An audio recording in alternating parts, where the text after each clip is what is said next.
Hi boys, I want to clarify and explain in this video how you write about interactions in PTSD.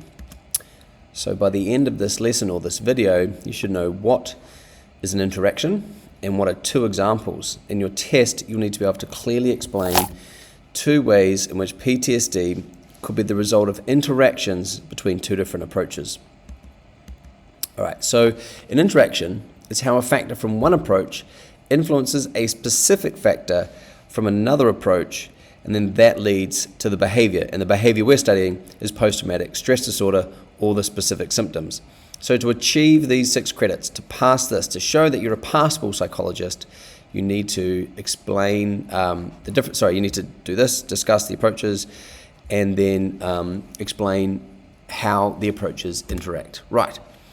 So you take a factor from one approach, which leads to a change in a factor from another approach, and then that leads to the PTSD. For example, if you have, and this is all of these examples I'm giving you are supported by the research, high levels of ACEs correlated with a hyper-responsive amygdala, especially if the ACEs are to do with, what do they call it? Parenting, caregiving adversity. It's a fancy name for bad parenting, really, abuse or neglect. That will then lead to hyperarousal symptoms of PTSD. Okay, now the best examples or the best explanations of the interactions will talk about specific symptoms of PTSD, and you can just use the 3 categories: arousal, avoidance, or re-experiencing, whichever is most logical to the interaction that you're explaining. So in this case, if you've got a hyper-responsive amygdala, that's most likely going to explain your symptoms of arousal and hyperarousal. Okay, we also know that high levels of ACEs correlate to reduced hippocampal volume in those people who have the MET genotype. And that could be a risk factor for PTSD, because you know the small hippocampus by itself is a risk factor for PTSD. Where did the small hippocampus come from? Well, this particular gene variant influenced by the ACEs.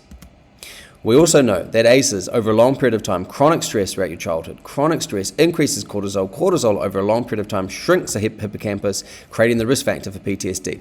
So you see, it's not enough just to say small hippocampus is the risk factor for PTSD. We know that from twin studies and MRI studies. But where did that small hippocampus come from? Well, it came from the socio-cultural approach, the ACEs. Perhaps that's one reason. That's the same one, sorry. Okay, let's look at an interaction between something from the socio-cultural approach we've studied, socioeconomic status, and our cognition, our thinking, and appraisals. Well, remember, the secondary appraisal is about your ability to cope with the stressor based on your available resources. So if you are from low socioeconomic status group, if you don't have a lot of money, well, it's logical then to assume that you're going to have more negative appraisals regarding your ability to cope, the resources you have. Can you pay for medication? Can you pay for therapy? If you've been through a natural disaster, can you rebuild your house? Can you replace your car? How about getting to work? The more money you have, the less these issues are a potential problem for some traumatic events. Other traumatic events, they might not be relevant. Okay. Anyway, socioeconomic status can change our appraisals, which can cause the risk for PTSD. Similarly, if you've got lots of friends around you, okay, you've got lots of social support, we know that's a protective factor against PTSD. It helps to be resilient when you've got loads of support. That can positively influence your secondary appraisals, okay? And then you could be more resilient. You've got more resources because you've got more friends to help you out. So if you have low social support, that could have a negative effect on your appraisals, creating the risk for PTSD.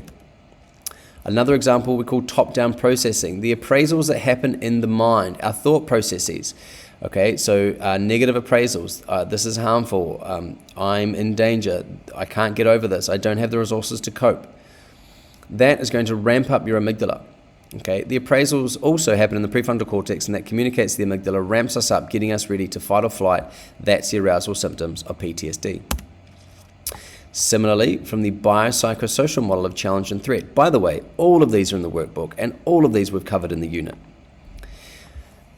If you have appraisals, a challenge appraisal, you're going to have a relaxed blood vessel, and a challenge appraisal is when you feel like you have the resources to cope with the threat.